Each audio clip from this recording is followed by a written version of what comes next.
Comme on a dit au début de nos commentaires aujourd'hui, le président Abdel Fattah el-Sisi a participé par visioconférence au 4e sommet de l'initiative du G20 avec l'Afrique, organisé annuellement par l'Allemagne, présidée par la chancelière allemande Angela Merkel, et un certain nombre des chefs d'État et des gouvernements africains ont également participé, et les membres de G20 bien sûr, ainsi que des chefs des institutions internationales. Et également, c'est une initiative qui se répète chaque année, et plein de résolutions et également de discussions ont eu lieu, et bien sûr un discours prononcé par Monsieur le Président Abdel Fattah el-Sisi afin de parler en détail et d'analyser l'importance d'un tel sommet, et également pour découvrir tous les messages envoyés par Monsieur le Président à travers son discours. Nous avons l'honneur d'accueillir aujourd'hui Roaïda Eskif, spécialiste en coopération internationale et politique étrangère. Bienvenue à notre programme. Merci. Quand on parle d'une 4e édition d'un tel sommet qui regroupe l'Allemagne ou qui regroupe les G20, parrainés par l'Allemagne et l'Afrique, on doit dire que la répétition chaque année d'un tel événement vient témoigner de l'importance de l'Afrique pour les G20. Selon vous, pourquoi une organisation ou une entité comme le G20 insiste à avoir ces discussions étroites avec l'Afrique actuellement? Merci d'être aujourd'hui avec vous pour parler d'un sujet tellement important qui est le 4e sommet de l'initiative de partenariat du G20 avec l'Afrique. En fait, le G20, c'est un groupe de 19 pays, plus l'Union européenne, qui se constitue des chefs d'État, les chefs des banques centrales et les chefs des organisations internationales comme la Banque mondiale, la Banque de développement africain, pour discuter en fait la situation économique du monde. En fait, ce groupe de G20 constitue ou présente le 85% du commerce international. Aussi, il présente le 2/3 de la population mondiale et constitue plus que 90% de produit mondial brut. Donc, négocier ou faire une initiative qui contribue au relèvement du continent africain et pour faire face aux défis régionaux, mais aussi les défis nationaux que chaque pays africain peut en souffrir dans ce contexte de Covid-19, mais aussi dans l'ère post-Covid-19, est important d'être négocié avec ces groupes des pays, des puissances mondiales, mais aussi d'organisations internationales. Oui. Également, Monsieur le Président Abdel Fattah el-Sisi a lancé un discours lors du sommet. Il a parlé des conditions d'investissement étranger direct en Afrique et comment ces investissements parrainés par le G20 peut être un des moteurs du développement durable pour l'Afrique. On parle toujours d'un partenariat équitable. Comment peut-on arriver à cette équation entre des pays développés et d'autres qui sont en voie de développement, mais qui possèdent la richesse et qui possèdent les matières premières comme le continent africain? En fait, la participation de son Excellence, le président Abdel Fattah el-Sisi, était très importante dans ce sommet. Il a présenté en fait les efforts du gouvernement égyptien dans le cadre du programme de la réforme économique projeté par le gouvernement égyptien en 2016, mais aussi il a mis l'accent sur l'importance de cette coopération internationale plus étroite pour faire face aux difficultés et aux contraintes que les pays africains font face, donc pour promouvoir la fabrication et la production du vaccin, pour en fait minimiser cette fracture ou cette fossé qui se trouve entre les pays développés et les pays moins développés qui souffrent de ce manque de production de vaccins et donc l'accessibilité de ce vaccin aux populations. Oui. Avant de passer à ce problème d'accès aux vaccinations ou aux vaccins sur le continent africain, je voudrais retourner encore une fois à l'élément essentiel qui est l'investissement étranger direct au sein de l'Afrique. Cet investissement doit également être basé sur la formation des jeunes Africains et en même temps le transfert de la technologie. Deux éléments importants pour qu'on puisse arriver au développement durable. Et ce sont des éléments demandés à chaque fois qu'il y a un sommet avec le Nord. Mais il semble que sur le terrain, même s'il existe des promesses, la réalisation de ces promesses ne sont pas vraiment tout à fait accomplies. Oui, ça c'est vrai. C'est pourquoi que ce groupe de G20 et dans le cadre de cette initiative avec l'Afrique, il y a l'intermédiaire du groupe consultatif africain qui a pour rôle de faire un suivi d'évaluation ou un suivi des progrès accomplis en matière de gouvernance, mais aussi en matière des flux des capitaux transfrontaliers. Ça, c'est pour mesurer en fait la compétence et d'évaluer les progrès accomplis dans ces pays africains pour la croissance économique de ces pays dans ce continent africain. Oui, Monsieur le Président a insisté sur l'importance du partenariat africain avec le G20 comme l'un des mécanismes de coopération internationale. Et cela pour parvenir au développement et au relèvement des conséquences négatives de la pandémie et également de l'économie qui piétine un peu sur le continent africain aujourd'hui. Une coopération internationale sera en faveur des deux côtés, de l'Afrique et du G20, puisque avec le développement durable, non seulement l'Afrique va trouver sa prospérité, mais également il y aura une lutte contre le terrorisme, contre le chômage et bien sûr contre les vagues d'immigration clandestine qui préoccupent par exemple le continent européen actuellement. Oui, ça c'est vrai. Et en ce qui concerne les migrations, il est important aussi de noter que la coopération ou la présence égyptienne dans ce groupe de G20, ce n'était pas la première fois. Il est à noter qu'en 2016, l'Égypte a participé dans les réunions participatives de ce sommet à l'invitation chinoise. Mais aussi en 2018, il y avait une rencontre bilatérale entre le chancelier allemande, donc Angela Merkel, et son Excellence le président Abdel Fattah el-Sisi. Et lors de cette réunion bilatérale qui était à la marge du sommet, la chancelière a aussi soutenu les efforts de l'Égypte face à ce genre d'immigration clandestine. Mais aussi en 2019, le président Abdel Fattah el-Sisi a participé au sommet du G20 à l'invitation de la présidence japonaise. C'est vrai. Et également, Monsieur le Président a également participé à la deuxième session du sommet sous le titre Initiative de partenariat avec l'Afrique pour faire face à la pandémie. Alors là, cette session était consacrée uniquement afin de parler d'une initiative parrainée également par l'Égypte qui vise à accélérer le mécanisme et également à soutenir l'initiative de fournir les vaccins à l'Afrique à travers des entités comme l'UNICEF, à travers l'ONU et d'autres également organismes internationaux, l'Union européenne, et tout ça via l'Égypte. L'Égypte qui produit actuellement le vaccin et qui reçoit des vaccins, des doses du vaccin qu'elle attribue à nos frères africains. Mais l'Égypte veut également un soutien du G20 pour cette initiative. Où on est sur le terrain? Oui, ça c'est le problème de l'égalité à l'accès de ce vaccin est un point très important.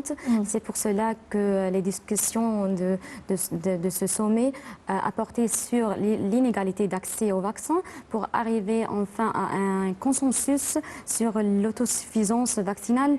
Donc ils ont mis d'accord sur l'importance de cette coopération internationale étroite pour en fait faire face au changement climatique, aux dettes élevées, mais aussi aux raretés des investissements privés. Aussi, notre président, lors de son discours dans la deuxième session, mais aussi dans la première session, il a mis l'accent sur l'importance de cette coopération internationale étroite pour en fait surmonter les difficultés de ces pays africains dans la production et dans la fabrication, mais aussi l'accessibilité des vaccins aux populations. En fait, il a parlé de l'importance de l'échange d'expertise, mais aussi de la technologie, mais aussi de l'importance de la propriété intellectuelle dans la fabrication des vaccins, mais aussi l'accessibilité de ce vaccin aux populations. C'est vrai. Alors nous avons également au bout de fil Dr Passant Fahmy, experte en économie, qui va nous parler en plus de détails de l'importance de cette initiative lancée au cours du sommet du G20, parrainée par Monsieur le Président Fattah el-Sisi et également les partenaires du G20. Comment le vaccin est-il nécessaire? Les doses du vaccin sont nécessaires actuellement pour le développement en Afrique. Bonsoir, Dr Passant Fahmy. Bonsoir, madame. Quand on parle de cette initiative parrainée par l'Égypte, par le président Fattah el-Sisi, et également cette demande d'accélérer le mécanisme, de mettre en place et de transmettre, comme on a dit, les copyrights, tout ce qui est concernant les droits intellectuels et également concernant les doses même qu'on crée du vaccin pour l'Afrique, on doit parler d'inégalités existantes et comment peut-on effacer le fossé entre le Nord et le Sud concernant l'accessibilité à la vaccination. Écoutez, madame, le problème de la vaccination et le problème du Covid et des maladies et des microbes et du changement du climat, ça c'est un problème global, mondial. Ce n'est pas un problème qui a été créé par l'Afrique. C'est pour cela que ce n'est plus le temps de discuter de droits, qui va faire quoi. Nous devons sauver l'humanité. Nous devons sauver non seulement l'Afrique, parce que si on laisse l'Afrique sans vaccination, le problème va aller autre part. Et ça va se développer davantage. Chaque jour, on voit que le microbe se développe en plusieurs phases. Oui. Alors là, ce n'est plus le temps de discuter des droits et de qui va faire quoi. C'est le temps où tous les pays du monde doivent travailler avec, comme on appelle, la Terre tout entière comme étant un seul pays. Ce n'est pas les pays pauvres qui ont créé le changement de climat, ce n'est pas les pays pauvres qui ont créé les maladies, mais ils sont, tout le monde, non seulement l'Afrique, mais tous les pays pauvres, sont dans une situation où ils ne peuvent pas vraiment lutter contre cette maladie et même ils ne peuvent pas présenter des solutions. Oui. Alors la solution est avec les États avancés. Ils ont la technologie, ils ont aussi comment ils peuvent faire le vaccin. Et ce n'est plus le temps de regarder, à mon avis personnel, les gains financiers. Ce n'est plus le temps. C'est exactement comme le changement de climat. Ce n'est plus le temps d'une compétition qui n'est pas calculée proprement parce que ça affecte la Terre tout entière. Alors là, oui, Monsieur le Président a raison. Ils doivent rester ensemble et trouver une solution pour ce microbe et cette maladie parce que ça ne va pas stopper. En Afrique, ça va se développer et plus tard, ça va affecter le monde entier. Oui, également, Alors, Monsieur le Président. Je suis tout à fait d'accord. Oui, Monsieur le Président a également parlé du cadre général des conditions d'investissement et des travaux en Afrique et en Égypte. Et il a donné plusieurs exemples de ce que l'Égypte a accompli jusqu'à maintenant sur son programme de réforme économique. Alors, selon vous, ce message adressé au monde entier et au sommet du G20, qu'est-ce qu'il reflète ? Tout d'abord, nous avons une très bonne expérience à présenter en Afrique. Mais nous devons savoir que le développement a besoin de 3 points majeurs. Premièrement, la technologie. Et nous ne l'avons pas. La technologie, c'est dans les États avancés. Tout le monde sait ça. Deuxièmement, il y a les ressources. Nous avons les ressources. Troisièmement, il y a le financement. La coopération entre ces 3 points, comme on appelle, on peut mettre des solutions où tout le monde est gagnant-gagnant à travers la diplomatie économique. Mais ni on peut se développer sans la technologie, et eux aussi, ils ont besoin des ressources. Regardez le Sinaï, par exemple, combien de matières. On a découvert récemment combien de ressources nous avons. Et l'Afrique est pleine. Mais en même temps, l'Afrique ne peut pas se développer toute seule. Elle a besoin de la technologie et une façon d'avancer le financement avec des idées différentes. Oui. Mais oui, nous devons coopérer. C'est pour cela que je répète, c'est pas question qu'on va la faire toute seule ou eux, ils peuvent la faire toute seule. Et l'Égypte, je répète, a une expérience exceptionnelle à appliquer en Afrique. Facile, applicable et ça a été une grande réussite.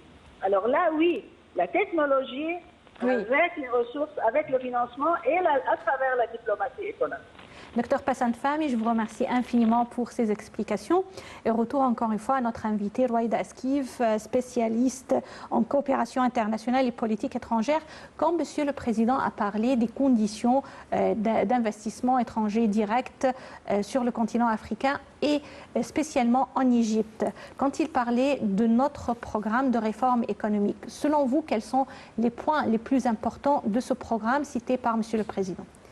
En fait, ce programme économique, de la réforme économique lancé par le gouvernement en 2016, a été posé sur 3 piliers importants, donc à savoir l'innovation, la technologie, la connaissance et la science.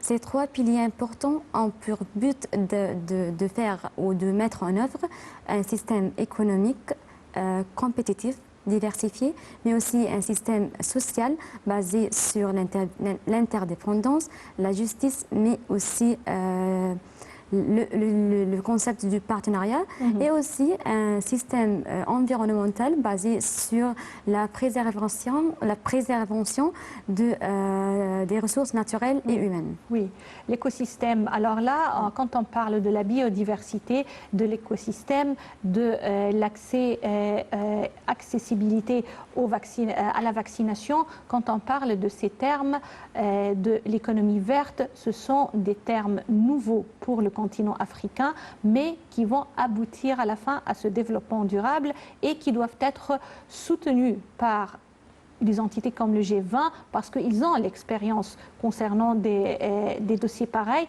et de les transférer vers l'Afrique. Alors, selon vous, ces plans de développement durable, comment sont-ils réalisés sur le terrain?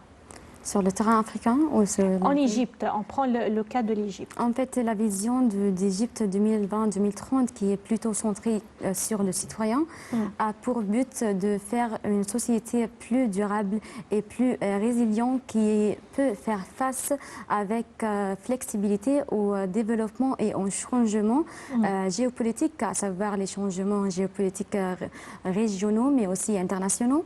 Et aussi cette vision d'Égypte 2020-2030 qui est important de dire que le citoyen est au cœur de cette vision 2020-2030.